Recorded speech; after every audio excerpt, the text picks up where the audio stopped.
እንዳደርግ ማለቴ ምን ላድርግ? ናታን ምንም ነገር ማድረግ አይጠበቅብህ።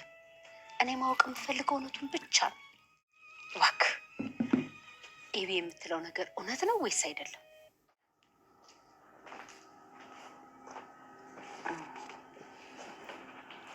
ምንድነው ማየ? አይ ምንም አይደለም። ጎሽ ከመጣሽም በጣም ጥሩ። አመጥቻለሁ ማየ። ስለምን ያወራችሁ ነበር? እኔና ናታንዬ እኮ እያወራ።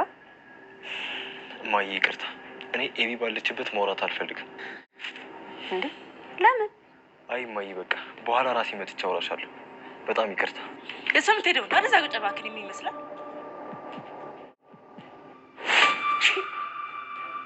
እንዴት እንደዚህ ትያለሽ? እንዴ ማየ ቆይ ምን አደረኩኝ? ቀለበት ያደርግልኛል ምናምን ምትዩ እንደዚህ ያመናጭቅሽ ነው እንዴ? ማየ ቆይ ምን አደረኩኝ? ለምንድን ነው እኔ ስመጣ ሲወጣው እንዲህ ያዋረድሽው? እንዲህ ከፍ ዝቅ እያደረግሽ እያናገርሽው ያገባኛል የምትዩ እንዲህ ያደረግሽው አይደለም። ናታን ማንም ቢሆን አይነካሽ፣ ቆመሽ ትቀሪያታለሽ። ያደረኩኝ ማየ ልንገርሽ፣ ከዚህ በኋላ ምንም ነገር አለሽ አክሊ ምናምን ብዬ እንዲሽ ብዬ አናገርሽ።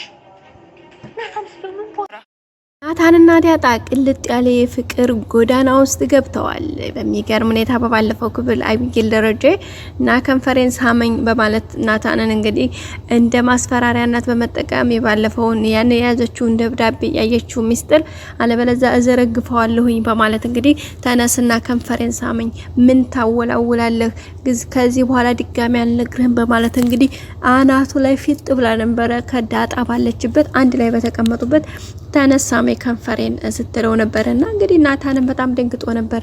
ማለት እንዴት ነው አልገባኝም፣ እንዴት ነው ልስምሽ የምችለው ማለት ያምሻል እንዴ ምናምን ሲላት ነበር። አይ እሱንማ እንግዲህ አንተ ታውቃለህ ከባለቤት አወቀ ይባል የለ ስለዚህ አሁን ተነስተህ ትስመኝ እንደው ሳመኝ አለበለዚያ ደግሞ እኔ ራሴ ማደርገውን አውቃለሁ በማለት እንግዲህ በሚያስፈራራ እንግዲህ በዛቻ ቃላት ነበር የተናገረችው። በዛም እንግዲህ በጣም ነበር የደነገጠው ናታን። እንግዲህ ግን ዳጣ እንደምታውቋት ነቂ ስለነበረች አብራ ስለነበረች በሉ እንግዲህ አብሽሩ እንግዲህ ምናምን ብላ ልትሄድ ስትል ናታን ነው መሄድ የለብሽም ዳጣ ሲላት እንግዲህ ምንድነው ያለችው? በቃ በሳይን በቃ ተነስና ጉንጯን ሳማት ብላ ጥቅስ አደረገችው ማለት ነው። ከዛ በኋላ ተነሳና እንግዲህ ናታን ሄዶ ጠጋ ሲላት አቢጌል እንግዲህ እንደዚህ አፋናሹ ላይ እየተበከችው ነበረ። ግን ናታን ዘወር አድርጎ ጉንጯን ሳማ አደረጋት ማለት ነው። ከዛ እንዴ ምን አቢጌል ምን ሆነሽ ነው እንዲናፍቆሽ ነው እንዴ ምናምን አለች ዳጣ ማለት ነው። ከዛ ምን ብትላሪፍ ነው እንዴ ባልተቤት እኮ ነው ባሌ እኮ ነው ስለዚህ ያዘዝኩት ማድረግ ደግሞ ግዴታው ነው አለች ማለት ነው። እንግዲህ ቀጫ ቀንቧ ያለች አንገቷን ሳብጠርፍ መለስ ያደረገችና በዛ መካከል እንግዲህ ዳጣ በጣም እንደምንገርችው በቃ እሺ ሄድና እንግዲህ ያው ሳማት ነበር ያለችው። ግን የሚስማት የነበረው እንግዲህ ካንፈሯን ሳይሆን ጉንጯን እንዲስማት ነው የነገረችው። ከዛም በኋላ ያለችውን ተነስቶ አደረገ። ጉንጯን ሲስማት እንግዲህ ደግሞ ተናደደች ማለት ነው አቢጌል። ምክንያቱም እንዴ ናባክ ነው የምትለው ጉንጬን ነው እንደ ሳመኛል እኮ እኔ ሳመኛል እኮ ከንፈሬ ነው ስለዚህ ለምን ነው ከንፈሬ ማስመኝ እኔ ያዘዝኩት ለምን ማታደርገው በማለት እንግዲህ ነበር ስትጮህ የነበረው ማለት ነው አቢጌል ደረጀ። በመጨረሻ እንግዲህ ናታን በቃ ከዚህ በላይ ምንም እንትልልሽ አልችልም ስርዓትሽን ያጂ ያለበለዚያ ከዚህ በኋላ ደግሞ እየፈለግሽው ማድረግ ትችያለሽ መስመርሽን ጠብቂ በማለት እንግዲህ ጥሏት ነው ሄደው።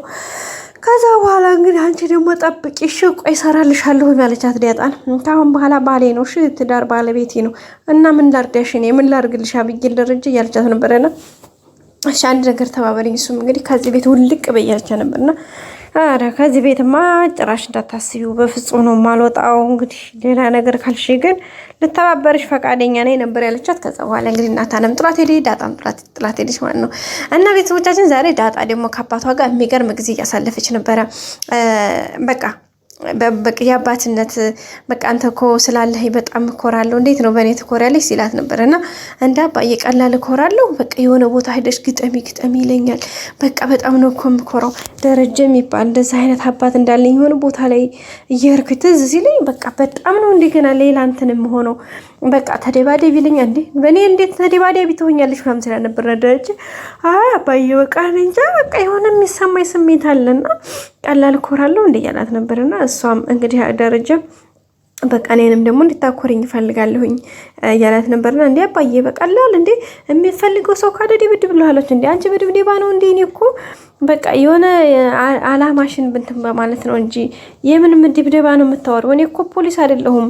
ምንድነው ስለምደብደብ ድብደባ የምታወሪው? የኔ አባትሽ እኮ ፖሊስ አይደለሁም። ስለዚህ ወንጀል ሰው ለመደብደብ የሚያግዝ እንትን እኮ የለኝም። ምንድነው እንደዚህ የምትሆኚው ሲላት ነበርና በቃ ቢሆንም አባዬ ቢሆንም በቃ አንተ እንዳንተ ያለነት አባት ስላለኝ በቃ በጣም ደስተኛ ነኝ ምናምን እያለችው ነበረ። ጋሽ ደረጀም እንግዲህ በቃ እንኳን የኔዎች የኔ ቆንጆ እንኳን የኔ ልጅ ሲላት ነበር። አረ እንደ አባዬ ደስተኛ እኮ ፈራለሁ እያለችው ነበር። ምንም እንዳትፈሪ የኔ ቆንጅዬ ልጅ አላት ማለት ነው። ከዛ በኋላ የለችም ዳጣ ነው የምላችሁ። በቃ በጣም እንግዲህ ቅፍ አድርጎ አብሎ ሳማት ማለት ነው አባቷ። ከዛ በጣም ነው ደስ ያላት ጋይስ፣ በጣም ነው ደስ ያላት። እኔ ራሱ በቃ አባቴን ያቀፍኩ ነው መሰለኝና እንዴት ብዬ ነገራችሁ። በቃ ስሜቱ ደስ ይላል እና ዳጣ በጣም ደስተኛ ሆነችው። እንግዲህ በጣም ለርሻም ተረጀ እንግዲህ እንኳን እኔ ሰላማሽ እድለኛ ነኝ እያላት ነበርና ከዛ በኋላ እንግዲህ ፍቅሩን ከገለጸላ በኋላ በቃ የምፈልጊውን ነገር ጋብዝሻለሁ ዛሬ በቃ ምን ልግዛልሽ ሲላት ነበርና አይ በቃ እንሂድ ወደፊት እየሄድን እናወራለን ያለችው። በቃ ይሄን ግዛልኝም አላለችውም። ከዛ በኋላ ቀጥታ ሄዱ ማለት ነው። እንግዲህ ዳጣ ከሄደ በኋላ ደግሞ እንደገና ደግሞ ከደረጀ ጋር ከተለያየች በኋላ ከናታን ጋር ወጥተው ነበረ ማለት ነው። እንግዲህ ማታ ምሽት የራት ሰዓት ላይ ወጥተው ነበረ፣ እየተዝናኑ ነበረ፣ ጊዜ እያሳለፉ ነበርና ደስ የሚል ጊዜ እያሳለፉ ነበረ። በዛ መካከል እንግዲህ ናታን ያው እንደምታውቁት አባቷ ደረጀ መሆኑ እሷ ነግረዋለች። ናታን ደግሞ እንግዲህ እናቷ ሰላም እንደሆነች ጠርጥሮ ሳይሆን ደብዳቤውን እንግዲህ አብይል ስለቀደደችው አይቷል ማለት ነው። እና አሁን ለዳጣ ሊነግራትም ሌላ ፋውል እንደሆነ ስላወቀ በቃ ዝም አለ ማለት ነው። እንግዲህ በመጨረሻም ስለ እናትሽን ታውቂያታለች በአካል ምናምን እንዴ ናታን አንተ ደግሞ ያመሃል እንዴ ስንት ቀን እየነገርኩ አሁን ስለዚህ ጥያቄ እንዴት ነው የምትጠይቀኝ? ምን ማለት ነው? እኔ በፎቶዋን እንኳን አላውቀውም እያልኩ አይደል እንዴ ለምን ነው እንደዚህ የምትጠይቀኝ ምናምን ብላሽ በቃ ተይው ምናምን ብሎ እንግዲህ አስቀየሳት። በቃ እንደው የምትጠረጥሪው እንኳን የለሽም ሲላት እንግዲህ አሁን በባለፈው እማዬ ልትሆን ትችላለች ብለህ ስታስጠረጥረኝ እማዬ ናት ብዬ ጀምጨጭ ብዬባት ነበረ፣ ግን ደግሞ አይደለችም። ስለዚህ አሁን ላይ ሌላ እኔ እሱን ነበር እንጂ ሌላ ምንም ነገር የጠረጠርኩትም ሆነ እማውቀውም ነገር የለኝም። እንግዲህ አባዬን ደግሞ እናቴን ብዬ ተደጋጋሚ እንዳላስቸግረው ሲጨነቅ በኔ ጉዳይ እያየሁት ስለሆነ ድጋሚ ማስጨነቅ እሱን አልፈለኩኝም። ስለዚህ እንግዲህ ለሁሉም ጊዜ ስላለው ለሁሉም ነገር በጊዜው መጠበቅ ነው ያለብኝ ብዬ ዝም ብያለሁ እያለችው ነበርና ናታንም እንግዲህ እሺ በቃ ብሎ ከዛ እንግዲህ አወጣትና ከዛ ስሜት በማውጣት ሌላ ወሬ እያወሩ ነበረ። አሁን እሺ ስንወልድ ልጃችንን ማነው የምንለው እያላት ነበር ማለት ነውና አንዴ መውለድ ዝም ብሎ ልጅ መውለድ አለ እንዴ ባለጌ እያለችው ነው። ኧረ እባክሽ አንቺ ቆይ ትዳር እኮ ብልግና ሳይሆን ይሄ እንትን ነው የተቀደሰ ነገር ነው። የምን ብልግና ነው የምታወሪው እያላት ነበረና ኧረ እንዴ ምን ነው አሁን እኛ እኮ ልጅ ለመውለድ ማለት ብዙ ፕሮሰስ አለው። መጀመሪያ ፕሮሚስ አለ፣ ከዛ ቀለበት ይደረጋል፣ ከዛ በኋላ ሰርግ አለ ፕሮግራም ምናምን፣ ከዛ በኋላ ነው ብዙ ነገሮች ካለፈ በኋላ ነው እኮ ትዳር እንዴ ዝም ብሎ አለ እንዴ እያለችው ነበረና ቢሆንም እንዴ ማሰብ አይቻልም እንዴ እያላት ነበረ። ኧረ እባክህ ምናምን ይልቁንስ አለችው ማለት ነው። አይንህን ጨፉን እና ማሳይሃል ምናምን አለችና ኦኬ ብሎ ናታንዬ እሺ ብሎ አይንን ጭፉን ሲያደርግ ሄዳ ከንፈሩን ሳም ጋይስ እሪ ይሄን ዲፍረት ማየ ከየት ያመጣች ይመስላችኋል? አብይል ናታ። አብይል ሳመኝ ስትል ሰምታ ሄዳ ራሷ ሰበገዛ ናታን የለም ጋይስ የለም ለለንትን ውስጥ በቃ ነዘረው ነው የምላችሁ ነዘረው።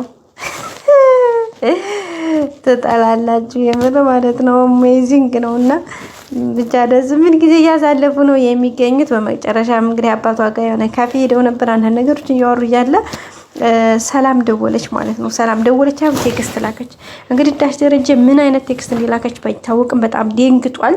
ምናልባት ልጅን የሚል ነገር ይሆን ይችላል። በቀጣይ እንገናኝ። ላይክ አድርጉ ባይ